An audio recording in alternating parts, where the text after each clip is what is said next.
Hello students, welcome to arts chemistry. ನಾನು ರೀಸೆಂಟಾಗಿ ಒಂದು ಫಿಲ್ಮಲ್ಲಿ ಒಂದು ಡೈಲಾಗನ್ನು ಕೇಳಿದ್ದೆ.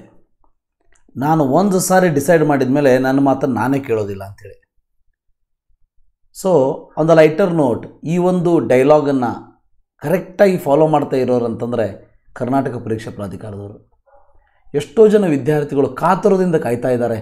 ಇನ್ನೇನು ಮಾಕ್ ಅಲಾಟ್ಮೆಂಟ್ ಬಿಡ್ತಾರೆ ಅಂಥೇಳಿ ಇನ್ನೇನು ಮಲ್ಕೊಳ್ಳೋ ಟೈಮು ಕೂಡ ಬಂತು. ಅಂಥದ್ರಲ್ಲಿ ಅವರಿಗೆ ಇನ್ನೂ ಕೂಡ 5 ಗಂಟೆ ಆಗಿಲ್ಲ.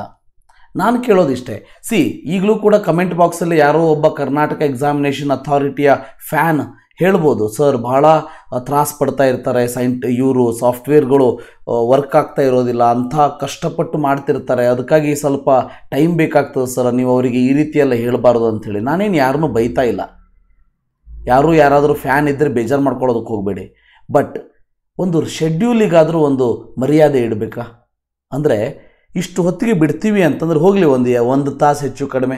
ಹಾಗೆ ನೋಡಿದರೆ MCC ಅವರು ಹೇಳಿದ ಕಾಲಕ್ಕೆ ಶೆಡ್ಯೂಲನ್ನು ಫಾಲೋ ಮಾಡೋದ್ರಲ್ಲಿ ಇಟ್ಸ್ ಅ ಬೆಸ್ಟ್ ಇನ್ಸ್ಟಿಟ್ಯೂಷನ್ ಅಂತ ಹೇಳ್ಬೋದು, ಅಂದರೆ ಬೆಸ್ಟ್ ಅಸೋಸಿಯೇಷನ್ ಅಂತ ಹೇಳ್ಬೋದು. ಅದರಲ್ಲೂ ಸ್ವಲ್ಪ ಪ್ರಾಬ್ಲಮ್ ಇದೆ, ಇಲ್ಲ ಅಂತಿಲ್ಲ. ಬಟ್ KE ಅವರ ಹಾಗೆ ಟೈಮನ್ನು ಫಾಲೋ ಮಾಡದೇ ಇರೋರು ಐ ಥಿಂಕ್ ಮತ್ತಾರು ಇಲ್ದಂಗೆ ಅಂತೂ ನನಗೇನು ಕಾಣಿಸೋದಿಲ್ಲ. ಓಕೆ, ನಮ್ಮ ಈ ಕಾಂಪಿಟೇಟಿವ್ ಎಕ್ಸಾಮ್ ಬರೆದಿರುವಂಥ ವಿದ್ಯಾರ್ಥಿಗಳು ಒಂದೊಂದು ನಿಮಿಷಕ್ಕೂ ಕೂಡ ಇಂಪಾರ್ಟೆನ್ಸನ್ನು ಕೊಟ್ಟಿರ್ತಾರೆ. ಅಂಥದ್ರಲ್ಲಿ ಕೌನ್ಸಿಲಿಂಗ್ ಟೈಮ್ದಲ್ಲಿ 3ನೇ ತಾರೀಕು 5 ಗಂಟೆ ಆಯಿತು, ಈಗ 12 ಗಂಟೆ ಬಂತು. ನಾನು ಎಕ್ಸಾಕ್ಟ್ಲಿ ಈಗ ಟೈಮ್ ಈಸ್ 23:08, ಅಂದರೆ 11:08ಕ್ಕೆ ಈ ವಿಡಿಯೋವನ್ನು ಮಾಡ್ತಾಯಿದ್ದೀನಿ. ಇನ್ನೇನು ಈ ಒಂದು ವಿಡಿಯೋ ಮಾಡಿ ನಾನು ಮಲ್ಕೋತೀನಿ, ನೀವು ನೋಡ್ತಾ ಇರಿ. ಹಾಗೇನಾದರೂ ಮಾಕ್ ಅಲಾಟ್ಮೆಂಟ್ ಬಿಟ್ಟರೆ 3 ಗಂಟೆ 4 ಗಂಟೆ 2 ಗಂಟೆಗೆ ಬಿಟ್ಟಿರ್ತಾರೆ, ಅಥವಾ ನಾಳೆ ಬೆಳಗ್ಗೆ ಹೊಸ ರೀಶೆಡ್ಯೂಲ್ ಆಗಿರೋವಂಥ ವೇಳಾಪಟ್ಟಿಯನ್ನು ಕೂಡ ಬಿಡ್ಬೋದು. ಯಾಕಂದರೆ KE ಅವ್ರು ಏನು ಬೇಕಾದ್ರೂ ಮಾಡ್ಬೋದು. ಡೆಫಿನೆಟ್ಲಿ ನಾನೇನು ಬೈತಾ ಇಲ್ಲ, ಯಾರು ಅಂತ ಬೇಜಾರು ಮಾಡ್ಕೊಳ್ಳೋದಕ್ಕೆ ಹೋಗಬೇಡಿ. KE ಫ್ಯಾನ್ಸ್ಗಳು ಯಾರಾದರೂ ಇದ್ದರೆ 3ನೇ ತಾರೀಕು 5 ಗಂಟೆಗೆ ಬಿಡಬೇಕಿತ್ತು, ಇನ್ನೂ ಕೂಡ ಬಿಟ್ಟಿಲ್ಲ ಅನ್ನೋದು ನನಗೆ ಭಾಳ ಬೇಜಾರು. ಭಾಳ ಜನ ವಿದ್ಯಾರ್ಥಿಗಳು ಈಗಲೂ ಕೂಡ ಕಮೆಂಟ್ ಬಾಕ್ಸಲ್ಲಿ ಕೇಳ್ತಾ ಇದ್ದಾರೆ, ಮೆಸೇಜ್ ಮಾಡಿ ಕೇಳ್ತಾ ಇದ್ದಾರೆ, ಸರ್ ರಿಸಲ್ಟ್ ಯಾವಾಗ ಬಿಡ್ತಾರೆ ಅಂಥೇಳಿ. ನಿಮಗೇನು ಗೊತ್ತಿದೆಯೋ ಅದು ನನಗೂ ಗೊತ್ತಿದೆ ಅಷ್ಟೇ. ಯಾಕಂದ್ರೆ ನನಗೆ ಯಾರು KEದಲ್ಲಿ ಪರಿಚಯ ಇದ್ದವರಿಲ್ಲ. ಅವರೇನು ನೋಟಿಫಿಕೇಷನ್ ಕೊಡ್ತಾರೆ ಅದು ನಿಮಗೆ ಅರ್ಥ ಆಗುವಂಥ ರೀತಿಯಲ್ಲಿ ಹೇಳೋವಂಥ ಜವಾಬ್ದಾರಿ ನಂದಷ್ಟೇ. ನಾನು ಕೂಡ ವೆಯ್ಟ್ ಮಾಡ್ತಾ ಇದ್ದೀನಿ. 5 ನಿಮಿಷಕ್ಕೊಂದ್ಸಲ KE ವೆಬ್ಸೈಟಿಗೆ ಭೇಟಿ ಕೊಡ್ತಾ ಇದ್ದೀನಿ. ಇನ್ನು ನನ್ನ ಹತ್ರ ತಡ್ಕೊಳ್ಳೋದಕ್ಕೆ ಆಗೋದಿಲ್ಲ, ನಾನು ಮಲ್ಕೊಬಿಡ್ತೀನಿ ಈಗ. ಬೆಳಗ್ಗೆ ಭೇಟಿ ಆಗೋಣಂತೆ, ಗುಡ್ ನೈಟ್ ಅಂತ ಹೇಳ್ತಾ ಈ ವಿಡಿಯೋನ ಇಲ್ಲೇ ಮುಗಿಸೋಣಂತೆ. ವೆಯ್ಟ್ ಮಾಡೋಣ.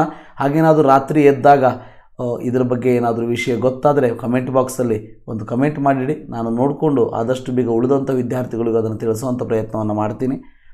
Publication of mark allotment result 5 ಗಂಟೆಗೆ ಬರಬೇಕಿತ್ತು.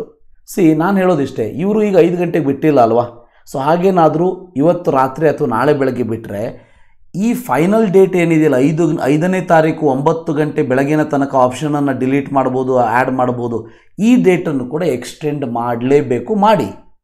ಹಾಗೆ ಮಾಡಿಕೊಂಡು ನೈಜ ಸೀಟು ಹಂಚಿಕೆ ಫಲಿತಾಂಶ ಅದನ್ನು ಕೂಡ ಪೋಸ್ಟ್ಪೋನ್ ಮಾಡಿ. ಹಾಗೆ ಇನ್ನೊಂದು ವೇಳಾಪಟ್ಟಿಯನ್ನು ರಿಲೀಸ್ ಮಾಡಿ. ಅದನ್ನು ಬಿಟ್ಟು ನೀವು ನಾಳೆ ಬೆಳಗ್ಗೆ 9 ಗಂಟೆಗೆ ಬಿಟ್ಟು ಒಂದು ದಿನ 5ನೇ ತಾರೀಕು ಒಳಗೆ 24 ತಾಸೊಳಗೆ ನೀವು ಅದನ್ನೆಲ್ಲ ಮಾಡಬೇಕು, ಮತ್ತು 5ನೇ ತಾರೀಕು ರಿಸಲ್ಟ್ ಬಿಡ್ತೀವಿ ಅಂತಂದರೆ it is very difficult for the students. Okay, ಅಂದರೆ KE ಅವರು ತಮ್ಮ ಒಂದು ಕೆಲಸ ಆಗಬೇಕು ಅಂಥೇಳಿ ಕೊಟ್ಟಿರುವಂಥ ಟೈಮನ್ನು ಕಡಿಮೆ ಮಾಡಬೇಡಿ ಅನ್ನೋದು ನನ್ನದೊಂದು ರಿಕ್ವೆಸ್ಟ್ ಅಷ್ಟೇ. ನೋಡೋಣಂತೆ KE ಅವರು ಏನು ಡಿಸಿಷನ್ ತೊಗೋತಾರ ಅಂಥೇಳಿ. ಪಾಪ ಬಹಳ ಬ್ಯುಸಿ ಇರ್ತಾರೆ ಅವರು ಕೂಡ, ಗೊತ್ತಿಲ್ಲ, ಎಲ್ಲೋ ರಿಸಲ್ಟನ್ನು ರೆಡಿ ಮಾಡ್ತಾ ಇರ್ಬೋದು, ಅದಕ್ಕೋಸ್ಕರ ಹಗಲು ರಾತ್ರಿ ಕೂತ್ಕೊಂಡು ತ್ರಾಸ ಪಡ್ತಾ ಇರ್ಬೋದು, ಯಾರಿಗೂ ಗೊತ್ತು. ನೋಡೋಣಂತೆ, ರೈಟ್? ಬೆಳಗ್ಗೆ ಭೇಟಿ ಆಗೋಣಂತೆ. Good night, sweet dreams. Thank you, have a nice day.